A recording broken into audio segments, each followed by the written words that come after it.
جہاز آمد و رفت کا ایک بہترین ذریعہ، اور میں آج ایک جہاز کے ساتھ موجود ہوں، اور یہ جو رسی ہے وہ اسی جہاز سے بندھی ہوئی ہے، اور اس جہاز کو میں آج اپنے ساتھ چلاؤں گا۔ آپ سوچ رہے ہوں گے جہاز کو رسی سے چلاؤں گا، اتنی طاقت ہے؟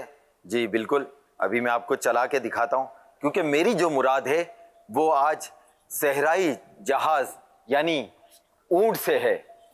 اور اس کو صحرائی جہاز اس لیے کہتے ہیں کیونکہ یہ صحرا میں بہت تیز دوڑتا ہے۔ اونٹ کی ایک اور خاص بات ہے کہ یہ کانٹے دار جھاڑیاں بھی بڑے مزے سے چوئنگم کی طرح چبا سکتا ہے۔ اونٹ میں ایک اور خاصیت ہے کہ یہ کئی دنوں تک پانی اور خوراک کا ذخیرہ اپنے کوہان میں کر سکتا ہے۔ آپ نے اونٹ کی کچھ خصوصیات کے بارے میں سنا، اب ہم آپ کو کچھ ایسی باتیں بتائیں گے جو عوام میں مشہور ہیں، اور ہمارے ساتھ اونٹ کے مالک موجود ہیں، ان سے بھی کچھ اونٹ کے متعلق باتیں کریں گے، اور پھر اینڈ میں ہم اپنے شیخ سے پوچھیں گے۔ اچھا وزیر احمد بھائی، یہ بتائیے کہ اونٹ کی قربانی کے بعد اس کے خون کو جو ہے لوگ ہیں نا جسم پر بھی لگاتے ہیں نا؟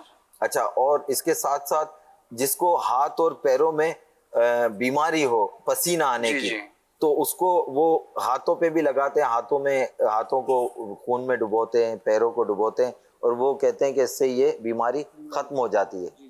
کیا یہ صحیح ہے؟ ہاں حقیقت ہے، اس میں بہت سے خوبیات ایسے ہیں، پسینہ آتا ہے یہ ختم ہو جاتا ہے، اس کا جو چربی ہوتا ہے آگ میں جلا ہوا ہو، چربی لگاؤ، جیسے جلد پہلے ہوئے گا وہی جلد آئے گا، اور اس کا دودھ اس سے زیادہ فائدہ مند ہے۔ دودھ کس کام میں آتا ہے، مطلب کیا فائدے ہیں؟ صبح صبح ایک گلاس شوگر کے لیے یہ اچھا ہوتا ہے، مفید ہے۔ وزیر بھائی، ایک اور چیز مشہور ہے عوام میں، اونٹ کی ہڈی اگر کسی گھر میں رکھ دی جائے تو اس میں دیمک اور کھٹمل نہیں آتے۔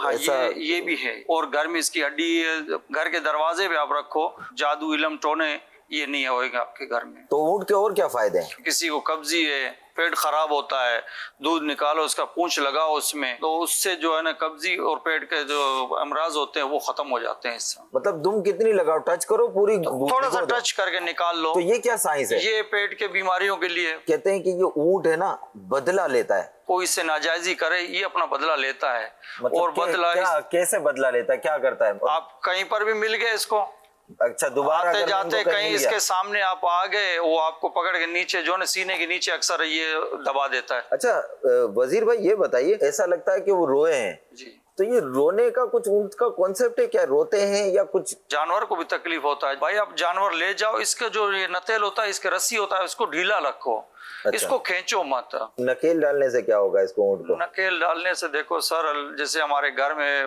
بزرگ بولتے ہیں کہ فلاں نے میرے بیٹے کو نکیل ڈالا ہے، یہ وہ جانور ہے جس کو ہم نے نکیل ڈالا ہوا ہے۔ اچھا، مطلب شادی کے بعد ہے نا یہ جملہ کہتے ہیں کہ اس کو ہے نا نکیل ماں ڈال باپ دیے۔ بولتے ہیں اپنے بہو کو، بولتے ہیں کہ میرے بیٹے کو نکیل ڈالا ہے آپ نے۔ اچھا ہم نے اونٹ کو نکیل ڈالا ہے۔ یہ سر سے پکڑنے کا کیا ہے اس کا سین؟ سر سے یہ سر جب پکڑتا ہے، یہ چھوٹا بچہ ہو، چھوٹا جانور اس کے سامنے ہو، بھیڑ بکریاں جیسے ہوتے ہیں، تو اس کو یہ یا کمر سے پکڑتا ہے، بچہ چھوٹا اس کو سر سے پکڑتا ہے، اور اس کا بڑا منہ ہے، بچوں کو سر دبا دیتے ہیں، یہ مار دیتے ہیں۔ پیغام دینا چاہتے ہیں اکثر اپنے بچوں کو اس سے دور رکھا کریں۔ اس کو شریف جانور کہیں گے یا نہیں؟ شرافت کے نکیل ڈالنے سے شریف بن جاتا ہے، شریف جانور نہیں ہے۔ اچھا، اور بعض جانوروں کو نکیل نہیں ڈالنی پڑتی نا؟ جی جی، تو ان میں اونٹ میں بھی ہوتے ہیں کہ جس کو نکیل نہ ڈالیں تو کوئی چل جائے گا؟ نہیں سر، اس کو نکیل ڈالتے ہیں، بیل کو بھی نکیل ڈالتے ہیں، پھر اس سے وہ قابو ہو کچھ جاتا کو ہے۔ نہیں ڈالتے، کچھ کو نہیں ڈالتے، تو ان میں ایسا ہوتا ہے کہ نسل کچھ ایسا ہوتا ہے ان میں، اور قربانی کے جانوروں میں اکثر نکیل ڈالتے ہیں، کیونکہ قربانی کے جانور گھروں میں جاتے ہیں۔ شیخ آپ نے سنی کچھ عوامی باتیں اور کچھ خصوصی باتیں اونٹ سے متعلق اور قربانی کے اونٹ سے متعلق۔ اب پلیز شیخ آپ ہی بتائیے کہ کیا ہے حقیقت اور کیا افسانہ؟ اگر انسان کی جلد جلی ہو، یعنی آگ سے وہ جل گئی ہو، تو اونٹ کی چربی لگانے سے کھال جیسی تھی ویسی ہی آ جائے گی۔ اونٹ کی چربی جلی ہوئی جلد یعنی جلی ہوئی سکین اور چہرے کی خوبصورتی کے لیے مفید ہے، اس سے پگھلا کر لگایا جائے۔ اونٹنی کا دودھ معدے کی جلن، سوزش، یہ سوزش عام طور پر سوجن کو بولتے ہیں، لیکن سوزش کا معنی جلن ہوتا ہے۔ اب یہاں کیا حکیم صاحب کی مراد ہے، وہ شاید یہ سوزش ورم یہ ایک ہی چیز ہو کہ وہ یعنی کہ